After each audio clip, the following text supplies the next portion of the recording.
Hordoftoota keenya baganagaan dhuftanii ajjeechaa gidduu kana lammiilee Oromoo irratti raawwataa jiru ilaalchisuun gabaasa qabna. Egaan gidduu kana naannoo Gambeellaatti waraanni bilisummaa Oromoo humnoota adda bilisa baasaa Gambeellaa waliin ta'uun seenuun tarkaanfii mootummaa bilxiginnaa humnoota mootummaa bilxiginnaa irratti raawwatan taansuun manarra deemuudhaan lammiilee Oromoo akkasumas lammiilee afaan Oromoo dubbatan adda adda qooduun bakka tokkotti jimlaan ajjeesuu isaaniiti kan dhaga'ame.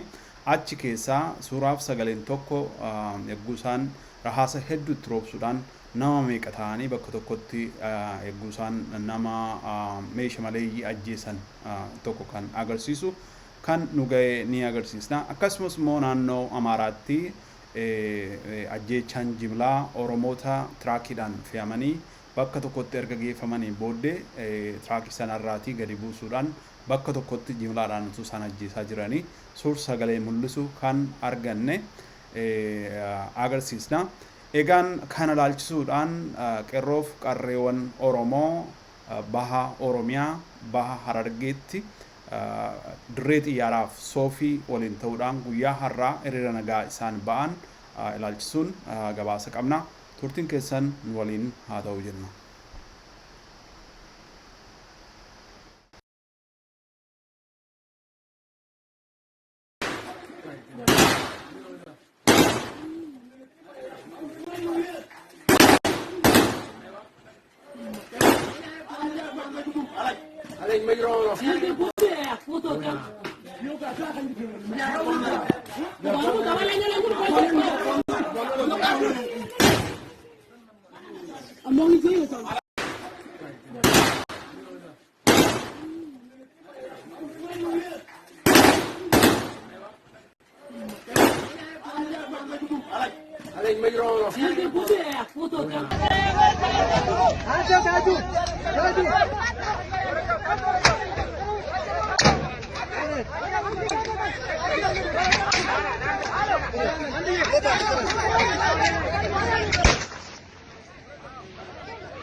በቃ ጥይት አታባክን ስለዚህ ይሙት ቀስ እያለ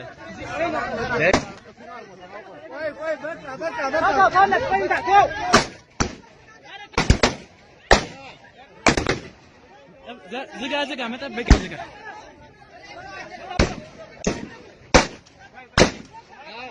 طبق دكتور. نايس.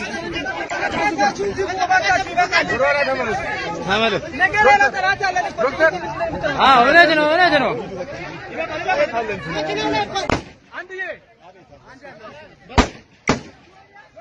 تعالوا سؤال لا وديع.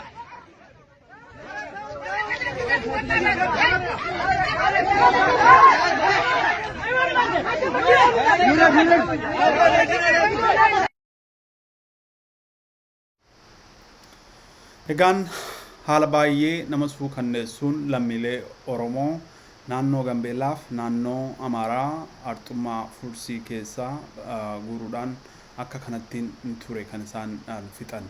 Egaan wanni kun yeroo jalqabaatiif wanta ta'e miti. Kanaan duras akkasuma bakka garagaraatti keessumaa naannoo Walloo keessatti naannoo giddugaleessa Oromiyaa keessatti humnoota mootummaatiin ajjeechaan lammiilee Oromoo irratti deemaa as ga'e jechuudha. Haala baay'ee nama sururuu fi xiinsammuu namaa tuquu danda'uun haala hamaadhaan humnoonni mootummaa reenjerii waraana mootummaa uffatanii akka kanattiin warra mootummaan bobbaasee lola kaaba biyyattii fa'itti deemaa ture irratti itti gargaaramaa ture jechuudha. Warroonni amma haala kanaan lammiilee Oromoo akka kanatti bakka tokkotti geessanii konkolaataadhaan tiraakaan bakka tokkotti tiraaka kanarraa buusuun tokko tokkoon lammii kan akkasittiin ajjeesanii bakka tokkotti fixanii akkasittiin jechuudha biyyattiin haala kana keessatti argamti jechuudha. Mootummaa Oromiyaa kan ofiin jedhu saba Oromootiif silaa kan dhaabbachuu malee lammii Oromootiif kan falmuu malee warra yakka kana eessattuu lammiilee Oromoo meeshaa maleeyyii irratti raawwatamu seeratti dhiyeessuun kan irra jiru haga ammaatti waan hin dubbate tokkollee waan dhageenye hin qabnu jechuudha. Egaan kanaaf lammiin Oromoo Oromiyaan haala kana keessatti argamti. Lammiin Oromoo nagaa hin qabu. Nageenyi isaa humna yeroo ammaatti tiksuu danda'u tokko hin qabu jechuudha. Haala kana keessatti argamna jechuudha. Biyya keessatti nagaadhaan jiraachuu danda'an keessa hin jiramu jechuudha. Egaan lammiin Oromoo hawaasa mana guddaa uummata mana guddaa ta'ee addunyaa irratti mana guddaa ta'eetu jiru lakkoofsaan mana baay'ateetu jiru humnoota xixiqqaa kanaan yeroo baay'ee akkasitti itti roorrifama. Akkasittiin lammiin keenya yeroo ammaa kanatti akka bineensaa gadiitti jechuudha kan inni dhumaa jiru. Egaan kana laalchisuun qeerroof qarreen Oromiyaa baha Oromiyaa baha Harargeetti dirree xiyyaaraa akkasumas soofii irraa walitti dhufuudhaan hiriira nagaa har'a oosantu jira. Sanalleen isinitti agarsiisnaa turtiin keessan nu waliin haa ta'u jenna. Sirna ummata isaatti roorrisee uffisee abbaa biyyummaa Oromoo mirkaneessuudha. Gaaffii keenya gaaffii eenyummaa gaaffii abbaa biyyummaa gaaffii dinagdee gaaffii hawaasummaa gaaffii siyaasaa Oromoo gosa kamiinuu hanga deebii argatutti qabsoo keenya itti fufna. Akeekaa fi mul'ina keenya biyya wala uummata bilisoome ajjeechaan naannoo Gaambeellaatti fi iddoowwan garagaraa keessatti uummata nagayaa irratti taasifamaa jiru haa dhaabbatu. Itoophiyaa hin suphinu. Gareewwan Oromiyaa diiganii Itoophiyaan irratti leellisu ijaaruu irratti gabbisuun itti jiran dura ni dhaabbanna. Qabsoon nuti taasifnu humna gabroonfataa fi sirna ajjeesaa fi sirna uummata isaatti. Roorrisaa kuffisaa abbaa biyyummaa Oromoo mirkaneessuudha. Gaaffiilee abbaa biyyummaa gaaffii dinagdee gaaffii hawaasummaa gaaffii siyaasaa Oromoo gosa kamiinuu kamiinuu itti fufna. Akeekaa fi mul'inni kaayyoo keenya biyya wala boonte ummata bilisoome hanga deebii argatutti qabsoo itti fufna. Down Nabiyyi, down Nabiyyi, down Laftanya, down PP, down Laftanya, down Ethiopia, Oromia ni wala bomsin, ni bilisom, arras borusi bodan devil, kumman kane Oromia ni jarra, Ethiopia digamte hinsupinu, Oromia ni bilisom, Injifannoon uummata Oromoo. Sagalee ol kaasa. Hiree murteeffannaa uummata Oromoo mirkanaa'utti iftoominaan qabsoo ni finiinsina. Oromoo bilisummaa akka sabaatti dhabee wareegama kafalamuu qabu ni kafalla. Qabsaa'onni qaqqaaliin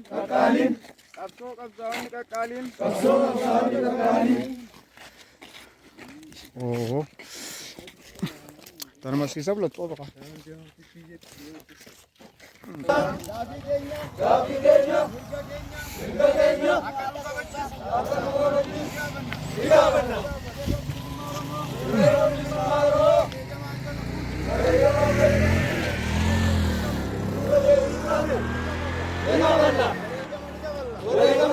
Biyya keenya irratti wareegamnee bilisa ni baafna. Naannoo adda addaa keessatti du'aa jiran sagalee ni taanaaf. Ajjechaan uummata Walloo irra gaggeeffamaa jiru haa dhaabbatu. Osoo Oromiyaan ijaaramne Itoophiyaa ijaaruun sooba fudhatama hin qabne. Oromiyaan biyya malee naannoo miti. Nuti qeerroo fi qarreen bilisummaa Oromoo cunqursaa fi hacuuccaa mootummaan Itoophiyaan irratti gaggeessaa jiru kana ni mormina. Ajjechaan uummata Oromoo irratti gaggeessaa jiru lixattis ba'attis uummata Oromootiif fudhatama waan hin qabneef mormii ni gaggeessina. Hacuuccaan mootummaan Itoophiyaan irratti gaggeessaa jiru ni mormina. Ajjechaan lixarratti gaggeeffamaa jiru kan baharrattis gaggeeffamaa jiru waan ta'eef nurraa dhaabbachuu qaba. Mootummaan Itoophiyaa Oromiyaa bakka bu'uu hin danda'u. Oromiyaan biyya malee naannoodhaa miti. Kanaafiyyuu mootummaa biyyi jalatti buluu hin qabnu. Mootummaa jaalmarroo jalatti bullee Oromiyaa biyya goonee ijaaruudhaaf fuulduratti deemuu qabna malee arras boris of duuba deebi'uu hin qabnu. Nuti jaallan keenya cinaa dhaabbannee hanga dirree lolaatti itti baanee fuuldura dhaabbannee loluudhaan mootummaa habiyyi kana cabsuuf naftanyaa kuffisuudhaaf of duubatti deebi'uu hin qabnu. Sirna ummata isaatti roorrisee guddisee abbaa biyyummaa Oromoo mirkaneessuudha. Gaaffii keenya gaaffii eenyummaa gaaffii abbaa biyyummaa gaaffii dinagdee gaaffii hawaasummaa gaaffii siyaasaa Oromoo gosa kamiinuu hanga deebii argatutti qabsoo keenya itti fufna. Akeekaa fi mul'ina keenya biyya wala boonte ummata bilisoome Ajjechaan Naannoo Gaambeellaatti. Naannoo Gaambeellaatti fi iddoowwan garaagaraa keessatti uummata nagayaa irratti taasifamaa jiru haa dhaabbatu. Itoophiyaa hin suphinu. Gareewwan Oromiyaa diiganii Itoophiyaan irratti leellisu ijaaruu fi irratti gabbisuu itti jiran dura ni dhaabbanna. Qabsoon nuti taasifnu humna gabroonfataa fi sirna ajjeesaa fi sirna uummata isaatti. Roorrisaa kuffisaa abbaa biyyummaa Oromoo mirkaneessuudha. Gaafiilee abbaa biyyummaa, gaafii diinagdee, gaafii hawaasummaa, gaafii siyaasaa Oromoo roga kamiinuu itti fufna. Akeekaa fi mul'inni kaayyoo keenya biyya walaboomtee uummata bilisoome hanga deebii argatutti. Egaan akkasiin ture qeerroowwan dirree xiyyaaraa fi soofii baha Harargeetti hiriira nagaa guyyaa har'aa taasisan jechuudha. Egaan gara fuulduraatti qeerroowwan Oromoo dirree garaagaraa magaalaawwan garaagaraa fi baadiyyaa garaagaraa keessa jiran mormii ajjechaa jimlaa saba keenya irratti deemaa jiru kana ilaalchisuun yoo dhoosan jala buunee kan isin gabaafnu ta'uu asumaan isin beeksisna. Waan nu waliin turtaniif galatoomaa jechaa kanumaan xumurra.